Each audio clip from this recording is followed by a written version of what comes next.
الحمد لله وكفى والصلاة والسلام على عباده الذين اصطفى خصوصا على أفضلهم وخاتم النبيين محمد الأمين وعلى آله وصحبه أجمعين. أما بعد فأعوذ بالله من الشيطان الرجيم. بسم الله الرحمن الرحيم. لو أنزلنا هذا القرآن على جبل لرأيته خاشعا متصدعا من خشية الله وتلك الأمثال نضربها للناس لعلهم يتفكرون.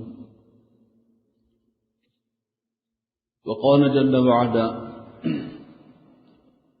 فلا أقسم بمواقع النجوم وإنه لقسم لو تعلمون عظيم. إنه لقرآن كريم في كتاب مكنون لا يمسه إلا المطهرون تنزيل من رب العالمين.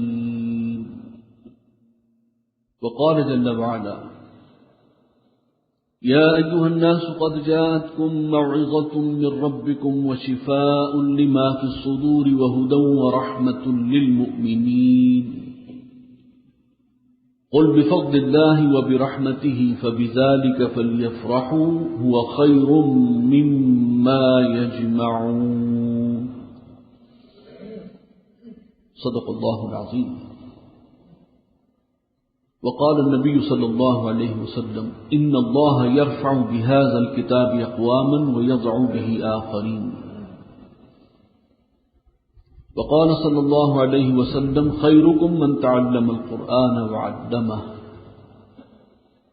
أو كما قال صلى الله عليه وسلم. رب اشرح لي صدري ويسر لي أمري واحلل عقدة من لساني يفقهوا قولي. اللهم ألهمني رشدي وأعذني من شرور نفسي. اللهم أرنا الحق حقا وارزقنا اتباعه وارنا الباطل باطلا وارزقنا اجتنابه. اللهم رب زدني علما. آمین یا رب العالمین. حضرات محترم، گزشتہ 2 اجتماعات سے یعنی جمعے کے اجتماعات میں ماہ رمضان المبارک اور اسی کے حوالے سے روزے اور قرآن کی فضیلت پر گفتگو ہو رہی تھی. بلکہ روزے اور قرآن کا باہمی تعلق.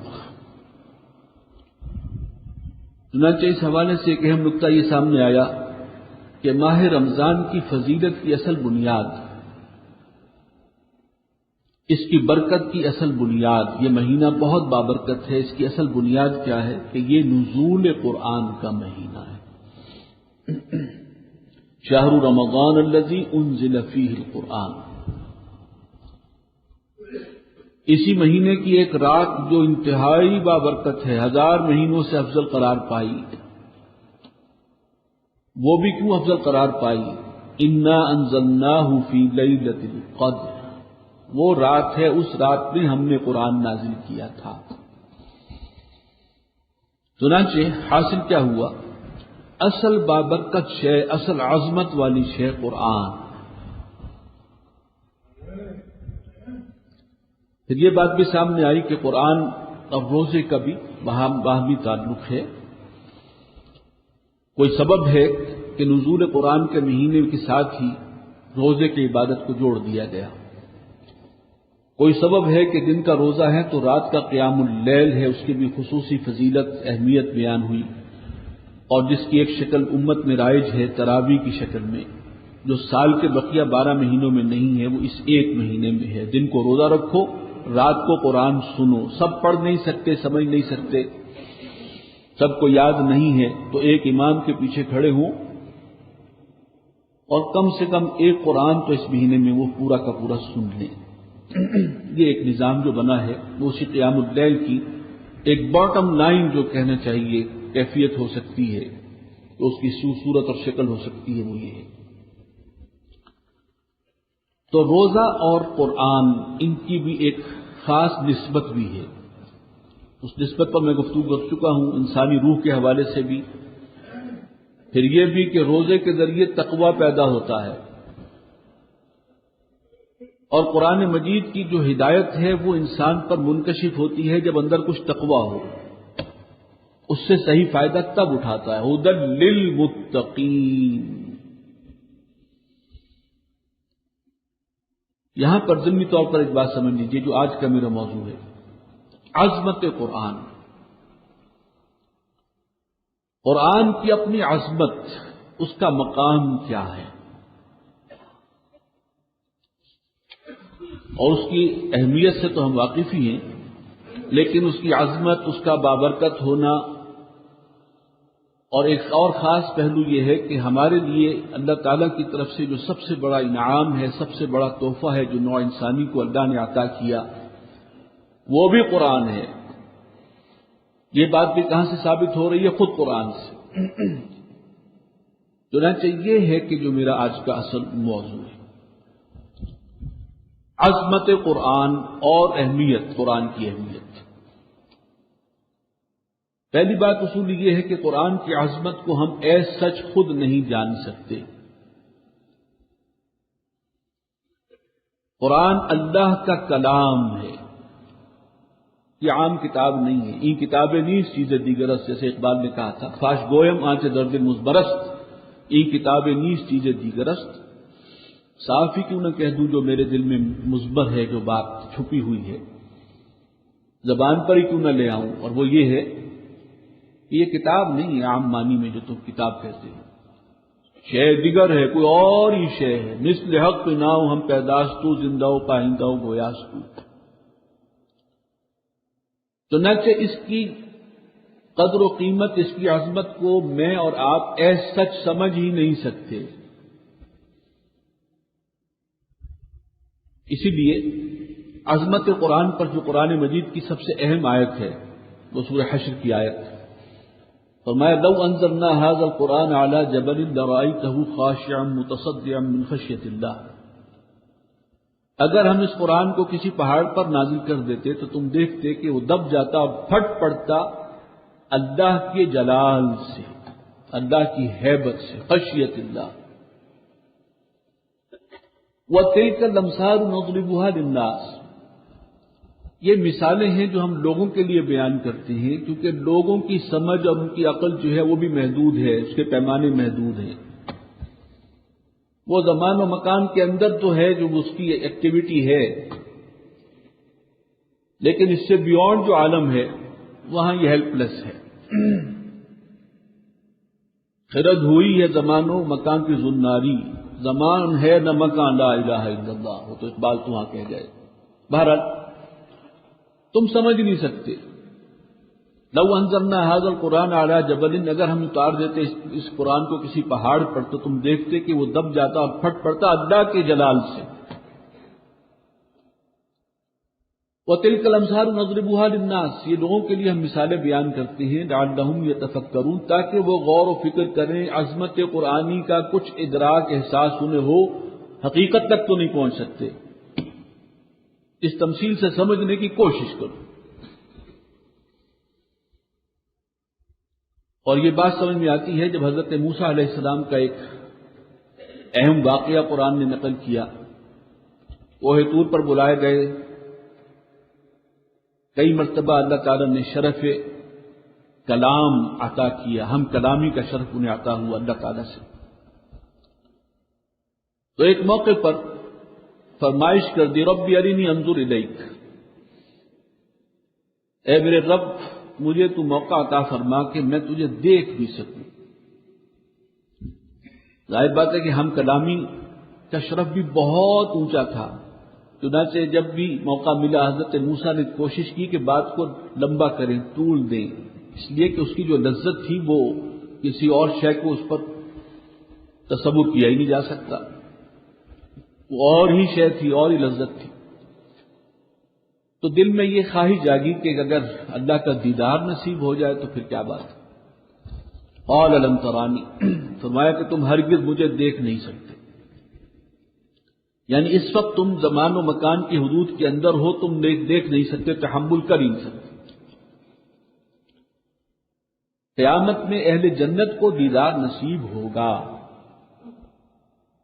اور وہ سب سے بڑی نعمت ہوگی، وہ ایک الگ ایشو ہے۔ لیکن دنیا میں اس زمان و مکان میں رہتے ہوئے انسان متحمل ہو ہی نہیں سکتا۔ وَلَٰكِنِ انظُرْ إِلَى الْجَبَلِ، بلکہ تم ایسا کرو کہ سامنے والے پہاڑ پر نگاہ رکھو، فَإِنِ اسْتَقَرَّ مَكَانَهُ فَسَوْفَ تَرَانِي، اگر وہ پہاڑ اپنی جگہ پر قائم رہ گیا تو پھر شاید تم مجھے دیکھ سکو۔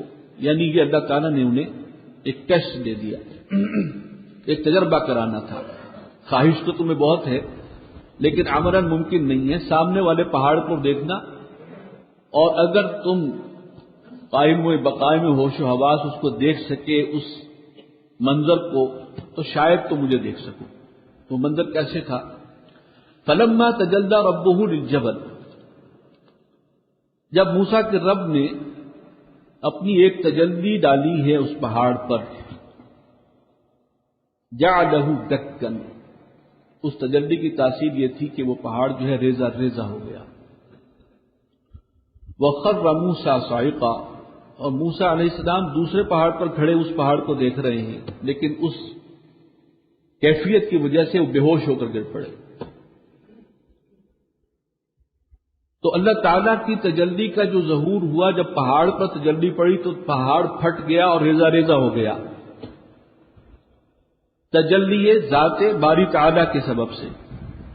قرآن کی تاثیر بھی یہ ہے، لو انزلنا ھذا القرآن علی جبل، اگر ہم اس قرآن کو کسی پہاڑ پر اتار دیتے، لرأیتہ خاشعا متصدعا من خشیۃ اللہ، تو تم دیکھتے کہ وہ دب جاتا، پھٹ پڑتا اللہ کی ہیبت سے۔ یہ ہے عظمت قرآن کے حوالے سے وہ تمثیل کے جس کے ذریعے ہم کچھ قریب پہنچنے کی کوشش کر سکتے ہیں۔ اللہ کی عظمت کو ایز سچ کوئی جان ہی نہیں سکتا، ہمارے پاس وہ پیمانے ہی نہیں ہے کہ ہم ناپ سکیں کہ اس کا علم اتنا ہے اور اس کا قدرت اتنی ہے اور اس کی اور صفات اتنی ہے، ممکن نہیں۔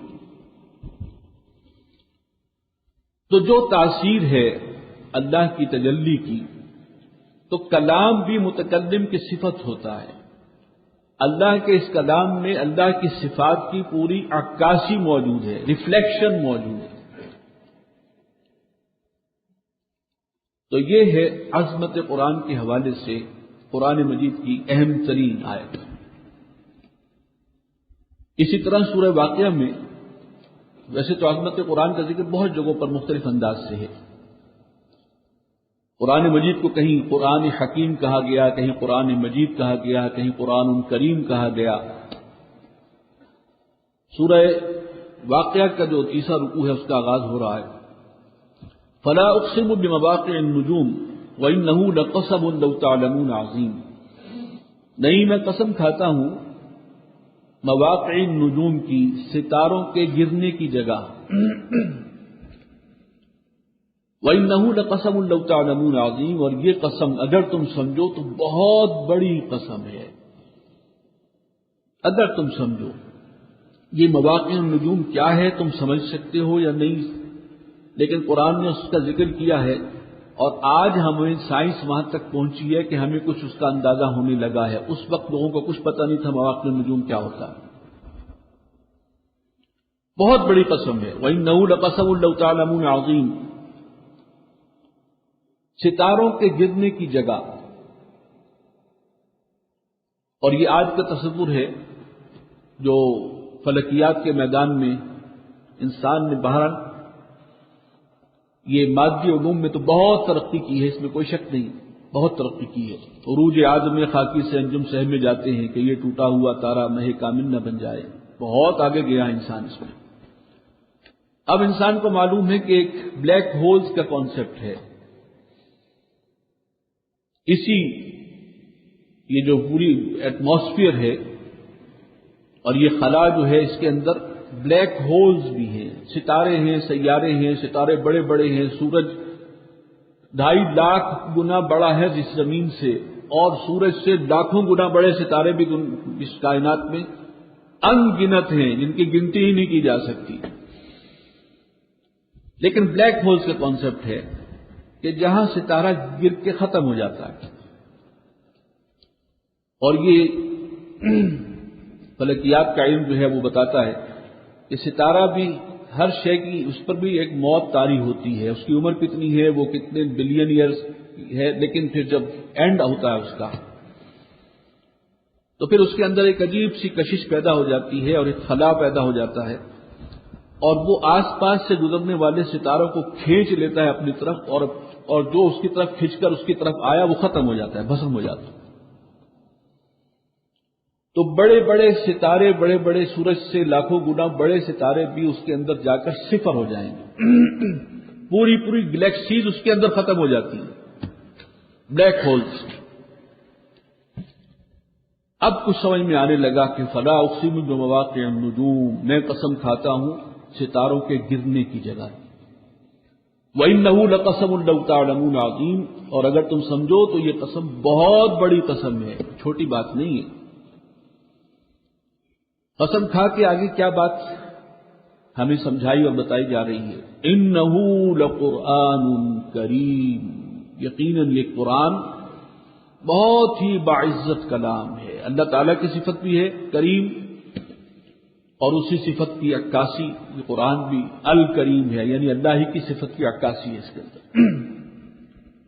فی کتاب مکنون، یہ ایک ایسی کتاب میں ہے جو جس کی بہت حفاظت کا سامان کیا گیا ہے، بلکہ مکنون کے اندر نقشہ کشی ہے، جیسے معاف کیجیے گا سیپ کے اندر موتی ہوتا ہے، اسی طرح لوح محفوظ میں بھی قرآن مجید کو جس انداز سے رکھا گیا ہے یہ اس کی حفاظت کا سامان ہے، اس کا ہم اندازہ نہیں کر سکتے، بس یہ سمجھ لو جیسے سیپ میں ایک موتی ہے۔ إِنَّهُ لَقُرْآنٌ كَرِيمٌ فِي كِتَابٍ مَّكْنُونٍ لَا يَمَسُّهُ إِلَّا الْمُطَهَّرُونَ، نہیں چھوتے اس کو مگر وہی جو انتہائی پاک باز ہیں، یعنی فرشتوں میں بھی جو سب سے اونچا مقام رکھنے والے ہیں وہی اس کے آس پاس جو ہیں اس کی حفاظت پر مامور ہیں۔ تنزیل من رب العالمین، اس کو عام کتاب نہ سمجھو، یہ نازل کردہ ہے اس ہستی کی جانب سے جو رب العالمین ہے، یہ اس کا کلام۔ تو عظمت قرآنی کا ذکر خود قرآن میں ہمیں ملتا ہے، اس لیے کہ عظمت قرآنی سے خود سب سے زیادہ واقف صرف وہی ہستی ہے جو خود جس کا اپنا کلام ہے، اور مخلوقات میں سے جو سب سے زیادہ واقف ہے وہ ہستی ہے جس پر یہ قرآن نازل ہوا صلی اللہ علیہ وسلم۔ باقی ہم میں سے کوئی اس کا ادراک کر ہی نہیں سکتا۔ البتہ قرآن کی افادیت کا پہلو وہ ہمارے لیے بہت اہم ہے۔ ایک طرف یہ ہے کہ یہ انتہائی عظمت والی کتاب ہے، بہت برکت والی کتاب ہے، لیکن خاص میرے اور آپ کے لیے اس کی افادیت کیا ہے؟ اصل بات تو یہ اس کے حوالے سے بہت سے مقامات پر رہنمائی ملتی ہے۔ سورہ یونس کی 2 آیات 57-58۔ ویسے تو ایک بات بار بار کہی گئی کہ یہ قرآن کتاب ہدایت ہے، تمہاری رہنمائی کے لیے اللہ نے نازل کی ہے۔ ان ھذا القرآن یہدی للتی ہی اقوم، یہ قرآن وہ ہے جو اس رستے کی رہنمائی کرتا ہے جو سیدھا ہے، کامیابی تک پہنچنے والا۔ وَيُبَشِّرُ الْمُؤْمِنِينَ الَّذِينَ يَعْمَلُونَ الصَّالِحَاتِ أَنَّ لَهُمْ أَجْرًا كَبِيرًا وَأَنَّ الَّذِينَ لَا يُؤْمِنُونَ بِالْآخِرَةِ أَعْتَدْنَا لَهُمْ عَذَابًا أَلِيمًا۔ اس افادیت والے پہلو کو سورہ یونس کی ان 2 آیات میں کھول کر بیان کیا گیا۔ ہمارے لیے اس کی افادیت کیا ہے؟ یا ایھا الناس قد جاءتکم موعظۃ من ربکم وشفاء لما فی الصدور، کہ لوگوں، کیونکہ یہ کتاب ہدایت پوری نوع انسانی کے لیے ہے۔ یا ایھا الناس قد جاءتکم موعظۃ من ربکم، آ گئی ہے تمہارے پاس تمہارے رب کی جانب سے موعظت، نصیحت۔ رب کا کلام، رب کا پیغام، وعظ، موعظت وہ شے ہوتی ہے جو دل کو نرم کر دے، جس سے پھر انسان کے اندر اصلاح کا راستہ نکلتا ہے، خیر کا راستہ نکلتا ہے۔ یہ کتاب جو آئی ہے، یہ قرآن، یہ موعظت ہے تمہارے رب کی جانب سے۔ وشفاء لما فی الصدور، اور یہ جو باطنی امراض ہیں، روحانی امراض، دل، دولت کی محبت، مال کی محبت، دنیا کی محبت، لالچ ہے، حرص ہے، طمع ہے، یہ بہت سارے جو امراض انسان کے اندر ہیں، جو حیوانی تقاضے ہیں اس کے، وہ جو امبیلنس ہو جاتے ہیں، یہ سب چیزیں انسان کے اندر شامل ہیں۔ ان سب کا علاج یہ ہے موعظۃ من ربکم وشفاء لما فی الصدور، اندر کے باطنی امراض کی شفا، ان کا علاج یہ قرآن ہے۔ وہدن، اور یہ کامل ہدایت نامہ ہے، یعنی انسان کو جس ہدایت نامے کی ضرورت ہے وہ اعلیٰ ترین ہدایت نامہ یہ قرآن ہے جو اللہ نے تمہیں عطا کر دیا۔ یہ الگ بات ہے کہ انسان کو کسی ہدایت نامے کی ضرورت کو محسوس ہی نہیں کر رہا وہ، لیکن اللہ نے تو 1,00,000 پیغمبروں سے، 1,00,000 سے زائد پیغمبروں کے ذریعے اور کئی سو رسولوں کے ذریعے یہ بات پوری نوع انسانی تک بار بار پہنچائی ہے کہ جس رب نے تمہیں اس زمین پر بھیجا ہے، پیدا کیا ہے، اس دنیا میں تمہارا صرف امتحان ہو رہا ہے، اور اگر اس امتحان میں ناکام ہوئے تو ہمیشہ کے لیے جہنم ہے، کان کھول لو، یہاں تمہیں موجیں اڑانے کے لیے نہیں بھیجا گیا۔ خلق الموت والحیات لیبلوکم ایکم احسن عملا۔ اس امتحان میں رہنمائی تمہاری سب سے بڑی ضرورت ہے، سب سے بڑی ضرورت یہ ہے تاکہ تمہارا اصل فیوچر سمر جائے۔ تو چنانچہ یہ اس کے لیے جو رہنمائی ہو سکتی ہے وہ یہ قرآن ہی ہے۔ وہدن ورحمت للمؤمنین، اور یہ رحمت ہے اہل ایمان کے لیے۔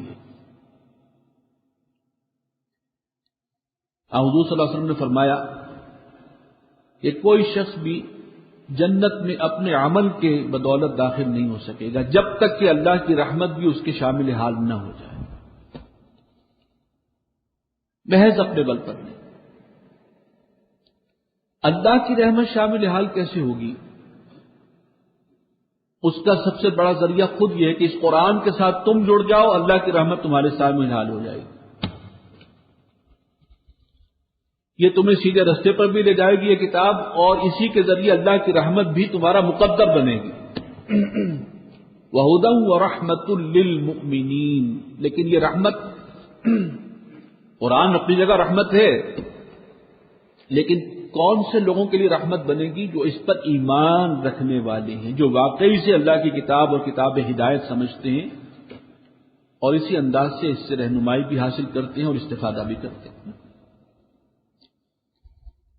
تو ہمارے اعتبار سے یہ عظیم ترین نعمت ہے اللہ کی، جو اللہ کی طرف سے نوع انسانی کو ملی۔ اسی لیے اب آگے الفاظ کیا ہیں؟ قل بفضل اللہ وبرحمتہ، اے نبی آپ فرما دیجئے کہ یہ قرآن اصل میں اللہ کے فضل اور رحمت کا مظہر ہے۔ قل بفضل اللہ وبرحمتہ،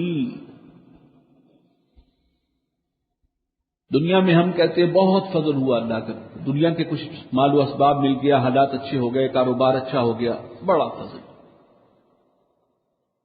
اور رحمت بھی یہ ہے کہ خوشحالی آ گئی، دنیا کی نعمتیں مل گئی، اللہ کا بڑا کرم ہے، اللہ نے بڑی رحمت کی ہے۔ ہر شخص یہی کہتا ہے بس اللہ کی رحمت، دعا کرو اللہ کی رحمت ہو جائے۔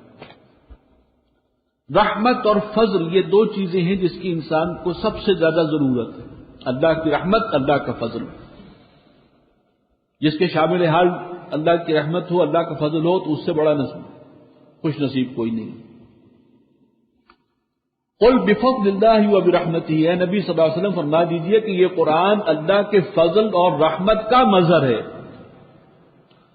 رحمت اور فضل دونوں کو جمع کر دیں تو اس کا حاصل، اس کا نتیجہ یہ قرآن ہے۔ انسانوں پر سب سے بڑی رحمت، سب سے بڑا فضل یہ ہے۔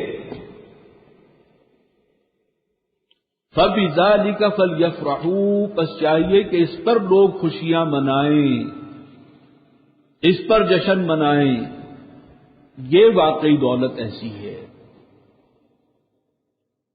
میرے محدود مطالعے میں قرآن مجید میں کسی اور دنیا کی نعمت کے حوالے سے یہ نہیں کہا گیا کہ اس نعمت پر تم جشن مناؤ، خوشیاں مناؤ،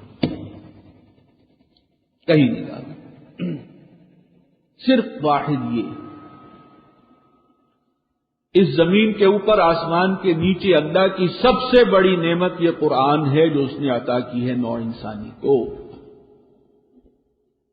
هو خیر مما یجمعون، اور یہ بہت بہتر ہے ان سب چیزوں سے جو یہ لوگ جمع کرتے ہیں. دنیا میں یہ مل جائے وہ مل جائے یہ بھی، اور آج کل تو بہت زیادہ ہے. آج کل تو جو پروپیگنڈا ہوتا ہے اور ٹی وی کے ذریعے اور مختلف طریقے سے ایڈورٹیزمنٹ ہوتی ہے، تو ہر وقت ہر شخص جو ہے کہ یہ بھی میرے پاس ہونا چاہیے، یہ بھی ہونا چاہیے، وہ بھی ہونا چاہیے، یہ بھی ہونا چاہیے، یہ بھی جمع کر لوں. کوئی انتہائی نہیں. لیکن اصل میں جو شے حاصل کرنے کی ہے، جمع کرنے کی ہے، محفوظ کرنے کی ہے، وہ قرآن ہے. هو خیر مما یجمعون. تو یہ ہے نوع انسانی پر اللہ کا سب سے بڑا انعام اور احسان.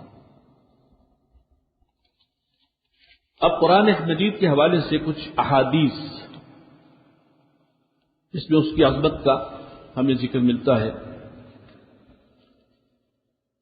ایک حدیث میں نے آپ کو سنائی ہے، خیرکم من تعلم القرآن وعلمہ. حضرت عثمان رضی اللہ تعالی عنہ اس حدیث کے راوی ہیں، فرماتے ہیں کہ تم میں سے ہر بہترین شخص وہ ہے، یعنی حضرت عثمان نہیں فرما رہے، اللہ کے رسول صلی اللہ علیہ وسلم فرما رہے ہیں، وہ کوٹ کر رہے ہیں. خیرکم، تم میں سے بہترین شخص وہ ہے، من تعلم القرآن وعلمہ، جو قرآن کا علم حاصل کرے اور پھر اس علم کو آگے پہنچائے اور پھیلائے. سب سے بہتر اعلیٰ ترین کیریئر اگر کہا جائے کسی طالب علم کے لیے کیا ہو سکتا ہے، تو حضور صلی اللہ علیہ وسلم کے فرمان کے مطابق یہ انسانوں میں سب سے بہتر یہ. اسی طریقے سے حضرت عمر رضی اللہ تعالی عنہ ان سے مروی ایک حدیث ہے، ان اللہ یرفع بہذا الکتاب اقواما ویضع به آخرین. اللہ تعالیٰ اسی کلام کی بدولت، اسی قرآن کی بدولت اقوام کو اٹھائے گا. یرفع یعنی ترقی دے گا دنیا میں، ان کو اونچا مقام عطا کرے گا، عروج عطا فرمائے گا. وَيَضْعُ بِهِ آخَرِينَ، اور کچھ قوموں کو اسی کی وجہ سے ذلیل و خوار کر دے گا، یعنی اس کو چھوڑنے کی وجہ سے. تو چنانچہ اس پہلو سے مسلمان قوم کا، مسلمان امت کا تو مستقبل ہے ہی، دنیا میں بھی مستقبل قرآن کے ساتھ وابستہ ہے. اس قرآن کو مضبوطی سے تھامو، اس کے حقوق ادا کرو. اب تھامنا کیسے ہے، حقوق کے ادا کرنے ہیں، یہ اگلا موضوع ہے. لیکن پہلے اس کی ایک طلب تو ہمارے اندر ہو کہ ہمیں معلوم ہو کہ اس کے حقوق کیا ہیں، اس کو تھامنا کیسے ہے، اس کا حق کیسے ادا کیا جائے. علامہ اقبال نے وہ جواب شکوہ میں جو بات کہی ہے وہ یہیں سے اخذ کی ہے. وہ زمانے میں معزز تھے مسلمان ہو کر، اور تم خوار ہوئے تاریک قرآن ہو کر. کبھی پڑھیے گا شکوہ اور جواب شکوہ، علامہ اقبال کے مشہور نظمیں ہیں. امت کے لیے بہترین رہنمائی موجود ہے. آج تو ہماری نوجوان نسل، بلکہ نوجوان کا اس سے پچھلی نسل بھی، میری والی نسل بھی جو ہے وہ محروم ہے. تو مجھے معلوم ہے، لیکن اقبال کا کلام، اقبال تو خود کہتے ہیں کہ میں نے تو قرآن ہی کو پیش کیا ہے، بڑے دعوے سے کہتے ہیں اور اس میں کوئی شک بھی نہیں.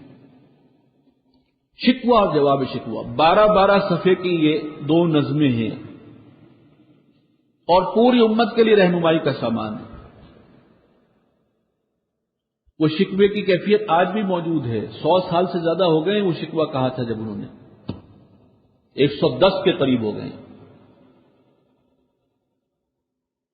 اور وہ شکوے کا اصل وہ کیا ہے، پورا نظم اس کے اندر شکوہ شکایت ہی ہے کہ رحمتیں ہیں تیری اغیار کے کاشانوں پر، اور برف گرتی ہے تو بیچارے مسلمانوں پر. اور یہی شکوہ آج بھی آج کے نوجوان کے دل میں بھی موجود ہے، زبان پر چاہے وہ نہ لائے.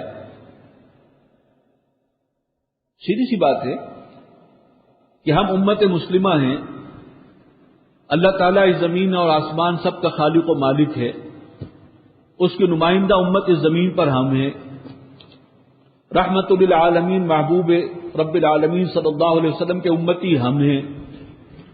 ان کے لائے ہوئے دین کے کسٹوڈین ہم ہیں، علم بردار ہم ہیں، تو دنیا میں سب سے زیادہ مضبوط، سب سے زیادہ باعزت، سب سے زیادہ صاحب حیثیت، سب کے اوپر کس کو ہونا چاہیے؟ مسلمان کو ہونا چاہیے.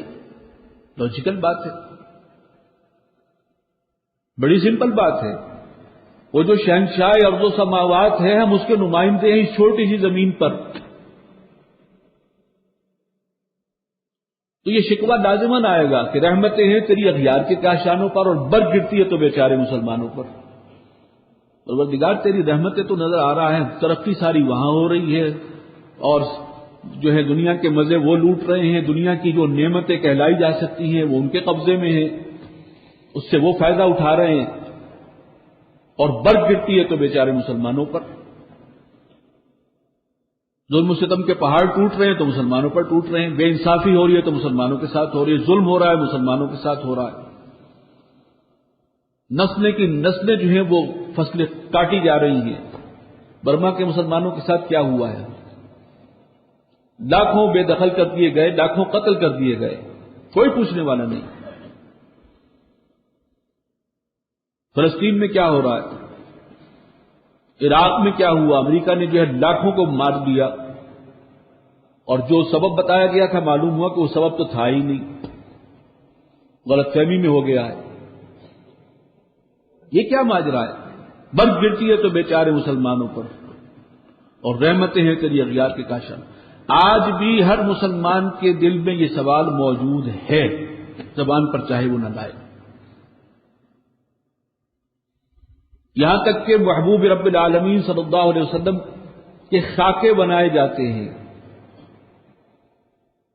یہ تو اللہ تعالیٰ کا ظرف بہت بڑا ہے، اسے معلوم ہے کوئی اس کے چنگل سے بچ ہی نہیں سکتا، کوئی نکل ہی نہیں سکتا، کوئی فرار نہیں ہو سکتا، اور سب کو وہ سزا دے گا کہ ساری نوع انسانی جو ہے وہ دیکھے گی. اور پھر یہ کہ اس سے عبرت تو کیا کرنا چاہیے، عبرت تو وہ ہوتی ہے کہ اس کے بعد انسان اپنے آپ کو بدل دے. دوبارہ بدلنے کا موقع تو ہے نہیں، لیکن ایک دفعہ سب کو معلوم تو ہو جائے گا کہ اصل میں ذلیل کون تھا اور صاحب عزت کون تھا. یہ سب چیزیں کھلیں گی. لیکن اس وقت کیا ہو رہا ہے؟ وہ رشدی انتہائی خبیث انسان جس نے یہاں سے اس کا کام کا آغاز کیا تھا، حضور صلی اللہ علیہ وسلم کے اوپر جو گند جس نے ڈالا شخصیت پر، آج بھی گند آ رہا ہے. اور مسلمان اس ایک شخص کو بھی جو ہے وہ کیفر کردار تک نہیں پہنچا سکے، جبکہ 2.25 ارب کی تعداد ہے اور 57-58 اسلامی ملک ہیں. اتنے کمزور، اتنے بے بس، اتنے لاچار، یہ کیوں ہے؟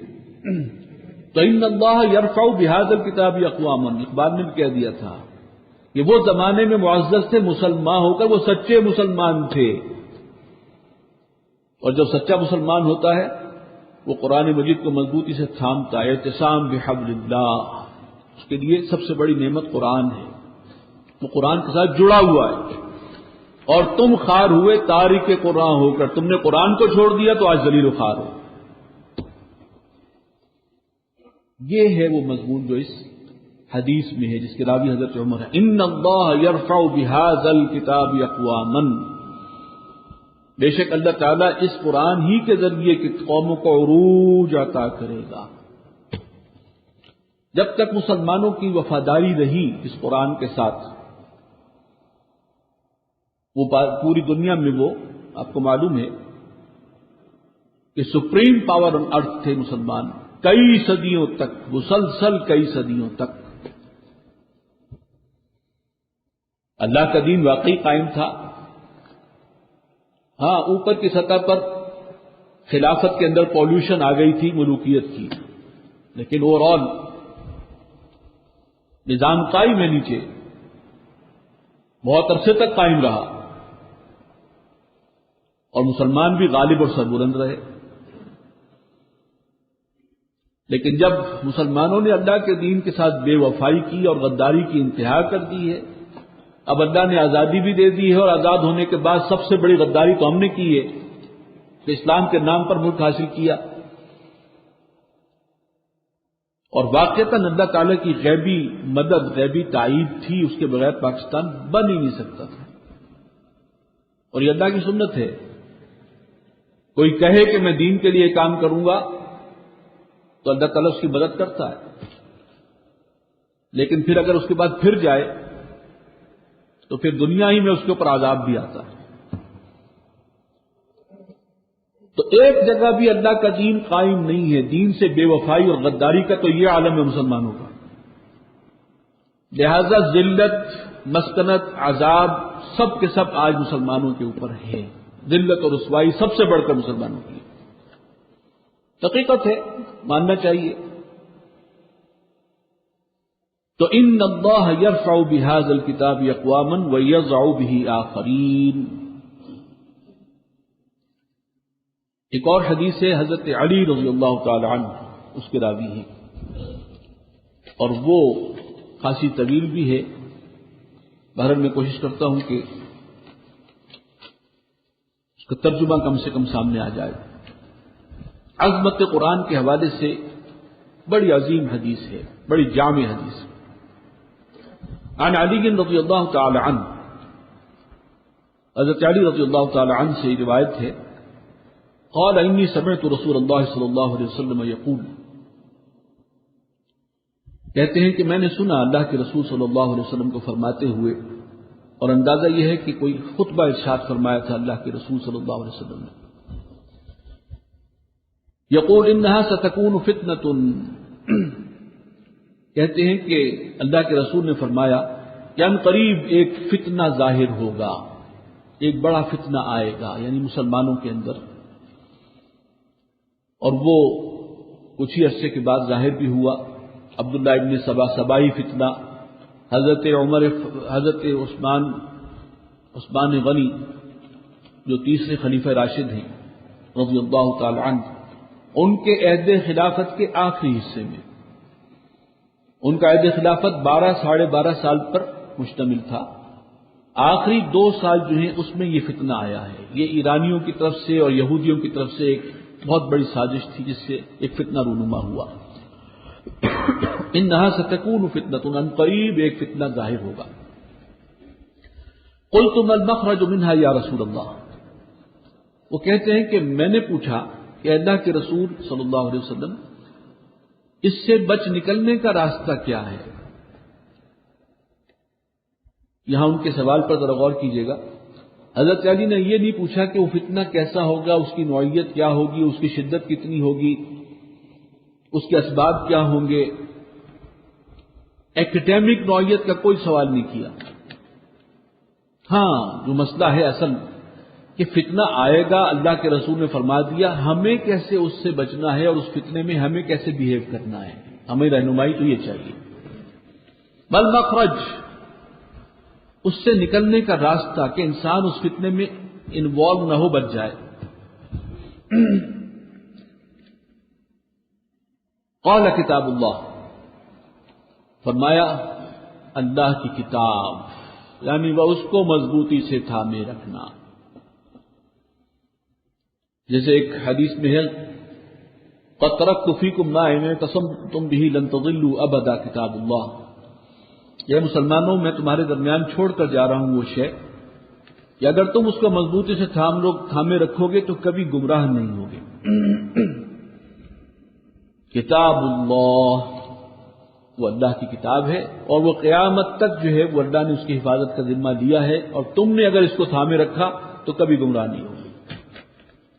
ایک اور روایت میں کتاب اللہ و سنتی، اللہ کی کتاب اور میری سنت، اس لیے کہ اسی کتاب کی تشریح ہی ہے جو سنت رسول ہے صلی اللہ علیہ وسلم، اسی کی تفصیلات ہیں، اسی کی تشریحات۔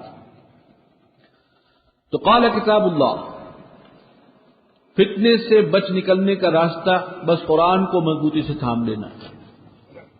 فیہ نبأ ما قبلکم، اب آگے اللہ کے رسول صلی اللہ علیہ وسلم نے قرآن مجید کی مدح بیان کی ہے، اس کا تعارف کروایا ہے، بڑے جامع الفاظ ہیں۔ فیہ نبأ ما قبلکم، یہ قرآن وہ ہے جس میں تم سے پہلے لوگوں کی خبریں بھی موجود ہیں۔ وخبر ما بعدکم، اور بعد میں آنے والے حالات کی نشاندہی بھی اس میں کر دی گئی ہے۔ وحکم ما بینکم، اور تمہارے درمیان جو بھی جھگڑے ہوں، تنازع ہوں، ان سب کا فیصلہ حل بھی اسی قرآن میں موجود ہے۔ هو الفصل ليس بالهزل، یہ فیصلہ کن کلام ہے، محض کوئی شاعرانہ گفتگو نہیں ہے، یاوہ گوئی نہیں ہے، بے معنی بات نہیں ہے، فیصلہ کن کلام ہے۔ اور فیصلہ کن کلام اسی کی وضاحت آئی ہے حضرت عمر نے جو حدیث ان سے جو منقول ہے کہ اسی قرآن کے ذریعے اللہ تعالیٰ قوموں کو عروج عطا کرے گا اور اسی کو چھوڑنے کی وجہ سے ذلیل و خوار کر دے گا۔ یہ ہے فیصلہ کن ہونا، قوموں کی تقدیر اب اس کے ساتھ وابستہ ہے، مسلمانوں کا مستقبل اس قرآن کے ساتھ وابستہ ہے۔ من ترکہ من جبار قسمہ اللہ، اور جو قرآن کو سرکشی کی بنیاد پر ترک کر دے اللہ اسے پیس کر رکھ دے گا۔ بہت سخت وعید ہے، یعنی قرآن کے ہوتے ہوئے اس کے آگے تشریح آ رہی ہے وَمَنِ ابْتَغَى الْهُدَى فِي غَيْرِهِ أَضَلَّهُ اللَّهُ، اور جو کوئی ہدایت حاصل کرنا چاہے گا قرآن کو چھوڑ کر کہیں اور سے، کامل ہدایت تو آ گئی ہے، مکمل ہدایت موجود ہے، اب قرآن کو چھوڑ کر اور کہیں اور سے کسی کے فلسفے کہیں اور سے تلاش کر کے لانا کہ اس میں ہماری کامیابی ہے، اور پاکستان ترقی کیسے کرے گا، اس کے لیے جا کر یورپ کے مختلف ممالک کا وزٹ کیا جائے اور وہاں سے ڈیٹا اکٹھا کیا جائے، وہ ممالک کیسے کامیاب ہوئے، کیسے ان کو جو ہے دنیا میں ترقی ملی ہے اور عروج ملا ہے، یہ جو سوچ ہے اضلہ اللہ، ایسے شخص کو اللہ گمراہ کر کے چھوڑے گا۔ قرآن کو ایک طرف رکھ کر اور ہدایت کہیں اور سے چاہتے ہیں، الہدا موجود ہے اور ہدایت کے لیے کہیں کسی اور در کے بھکاری بنے ہوئے۔ وَهُوَ حَبْلُ اللَّهِ الْمَتِينُ، یہی قرآن ہے جو اللہ کی مضبوط رسی ہے۔ سورہ آل عمران کی وہ آیت اکثر لوگوں کو یاد ہوگی، وَاعْتَصِمُوا بِحَبْلِ اللَّهِ جَمِيعًا وَلَا تَفَرَّقُوا، اللہ کی اس رسی کو مضبوطی سے تھامو اور دیکھو آپس میں تفرقے میں نہ پڑنا، مل جل کر اس کو رسی سے تھامو گے تو آپس میں بھی متحد رہو گے، یکجان رہو گے۔ وَهُوَ الذِّكْرُ الْحَكِيمُ، اور یہی قرآن ہے جو انتہائی حکیمانہ ذکر ہے، ذکر کی بھی اعلیٰ ترین شکل قرآن مجید۔ وَهُوَ الصِّرَاطُ الْمُسْتَقِيمُ، اور یہی ہے جو صراط مستقیم ہے۔ نماز کی ہر رکعت میں ہم دعا کرتے ہیں اهدنا الصراط المستقیم صراط الذین انعمت علیہم غیر المغضوب علیہم ولا الضالین، یہ صراط مستقیم اسی کا جواب تو قرآن ہے۔ چنانچہ سورہ بقرہ کا آغاز کیسے ہوتا ہے؟ الف لام میم ذالک الکتاب لا ریب فیہ ھدی للمتقین، جس کی دعا تم نے کی تھی وہ یہی ہے، قرآن یہی ہدایت ہے۔ هو الذی لا تزیغ بہ الاہواء، یہ وہ کتاب ہے کہ جس کے ہوتے ہوئے خواہش نفس انسان کو گمراہ نہیں کر سکتی، جو اس کے ساتھ جڑا ہوا ہے اس کی خواہش نفس اسے پٹری سے نہیں اتار سکتی۔ ولا تلتبس بہ الالسنہ، اور زبانیں اس کے اندر التباس پیدا نہیں کر سکتی کہ اس کے مضمون کو گڑبڑ کر دیں، یہ بڑا واضح کلام۔ ولا یشبع منہ العلماء، اور علماء جن کا کام ہی قرآن پڑھنا ہے، پڑھانا، وہ بھی کبھی اس سے سیری محسوس نہیں کریں گے کہ دل بھر گیا، بہت پڑھ دیا، بہت پڑھا دیا، نہیں، جتنا پڑھیں گے شوق اور بڑھے گا، اور اس میں پڑھنے کا اور اس میں غور و فکر کرنے کا، علم و حکمت کے نئے نئے موتی وہاں سے برآمد ہوتے رہیں گے۔ فرق اسی کی وضاحت ہے ولا یخلق عن کثرت الرد، بار بار کی تکرار سے بھی بوسیدگی طاری نہیں ہوگی۔ اب قرآن مجید ہے، پڑھا جا رہا ہے، بار بار پڑھا جا رہا ہے، صحابہ کرام ہفتے میں ایک مرتبہ پورا قرآن پڑھ رہے ہیں، ایک سال میں 52 مرتبہ پڑھ لیا، وہ تو مسلسل پڑھ رہے ہیں، لیکن یہ نہیں ہے کہ بار بار پڑھنے سے انسان جو ہے وہ بور ہو، محسوس کرے کہ نہیں یہ تو بہت پڑھ لیا، اب اس کی طرف آمادگی نہیں ہے، نہیں، یہ اعجاز ہے قرآن۔ ولا تنقضی عجائبہ، اس کی عجائبات کبھی ختم نہیں ہوں گے۔ قرآن سے علم و حکمت کے نئے نئے موتی اور ہیرے اور جواہرات برآمد ہوتے رہیں گے، ہر دور کے تقاضوں کے حوالے سے رہنمائی قرآن سے ملتی رہے گی۔ هو الذی لم تنتهِ الجن اذ سمعته حتى قالوا، یہ قرآن ہی وہ کتاب ہے کہ جب جنوں نے اس سے سنا، جنوں کی ایک جماعت نے، تو وہ یہ کہے بغیر نہ رہ سکے کہ انا سمعنا قرآنا عجبا يهدي الى الرشد فآمنا به، کہ ہم نے سنا ہے قرآن جو بہت ہی دل کو لبھانے والا ہے، دل میں اتر جانے والا کلام سنا ہے، اور وہ ہدایت دیتا ہے رشد کی، صحیح راستے کی۔ فآمنا به، بس ہم اس پر ایمان لے آئے، یعنی جنوں نے بھی سنا، سرکش جنوں نے، تو ان کا بھی دل پگھل گیا۔ یہ ہے اس قرآن کی تاثیر۔ اور آخری الفاظ یہ ہیں اس حدیث کے، جامع حدیث کے، من قال به صدقہ، جس نے اس قرآن کی بنیاد پر کوئی بات کہی اس نے سچ کہا۔ ظاہر بات ہے کہ قرآن سے بڑھ کر سچا کلام کوئی ہو نہیں سکتا۔ سچائی جو ہے وہ بعض اوقات ایک ریلیٹو ٹرم بھی بن جاتی ہے۔ میں نے کسی شے کو دیکھا ہے، اپنے انداز سے دیکھا ہے، اور میں اس کو بیان کر رہا ہوں، اپنے طور پر صحیح بیان کر رہا ہوں، لیکن ضروری نہیں ہے کہ میری آبزرویشن صحیح تھی، اور جو کچھ اس کو میں بیان کر رہا ہوں وہ واقعی اسی طرح ہے جیسے وہ مطابق واقعہ ہو، نہیں، لازمی نہیں ہے۔ اس لیے کہ ہم ہر طرف کا علم رکھتے نہیں، احاطہ نہیں کرتے۔ ایک ہی ہستی ہے جو ہر شے کا احاطہ کیے ہوئے ہے اپنے علم کے اعتبار سے، اور وہ سب سے زیادہ سچا بھی ہے۔ ومن اصدق من اللہ حدیثا، اللہ سے بڑھ کر سچی بات کسی کی ہو ہی نہیں سکتی، اس لیے کہ جو وہ بات کہے گا وہ عین مطابق واقعہ ہوگی، اس میں سرے منہ کوئی فرق ہو ہی نہیں سکتا۔ تو جس نے اس قرآن کی بنیاد پر کوئی بات کہی اس نے سچ کہا۔ ومن عمل به اجر، اور جس نے اس پر عمل کیا، ظاہر ہے یہ کتاب ہدایت ہے، جس نے اس کو پڑھا اور اس کے مطابق زندگی گزاری، اس پر عمل کیا، اجر، اس کا اجر محفوظ ہے اللہ کے ہاں۔ ومن حکم به عدل، جس نے اس کی بنیاد پر کوئی فیصلہ کیا اس نے عدل سے کام دیا۔ اور آخری الفاظ ہیں ومن دعا الیہ ہدی الی صراط مستقیم، جس نے اس قرآن کی طرف لوگوں کو بلایا، دعوت دی کہ آؤ قرآن پڑھو سمجھو، ہدی الی صراط مستقیم، اس شخص کو تو ہدایت مل گئی سیدھے راستے کی۔ یہ بڑا عجیب انداز ہے کہ جو قرآن کی طرف بلا رہا ہے کہ آؤ قرآن کو سیکھو، سمجھو، پڑھو، اس پر عمل کرو، اس کے مطابق زندگی گزارو، اب وہ دوسروں کو کہہ رہا ہے وہ اس ہدایت کو مانیں یا نہ مانیں۔ حضور صلی اللہ علیہ وسلم فرما رہے ہیں کہ جو بلانے والا ہے اس کے بارے میں طے ہے کہ وہ سیدھے راستے پر ہے، ہدی الی صراط مستقیم، اسے سیدھے راستے کی ہدایت مل گئی ہے، وہ صراط مستقیم پر آلریڈی گامزن ہو چکا۔ اللہم ربنا اجعلنا منہم، اللہ تعالی ہمیں ان لوگوں میں شامل فرمائے۔ بارک اللہ لی ولکم فی القرآن العظیم ونفعنی وإیاکم بالآیات والذکر الحکیم۔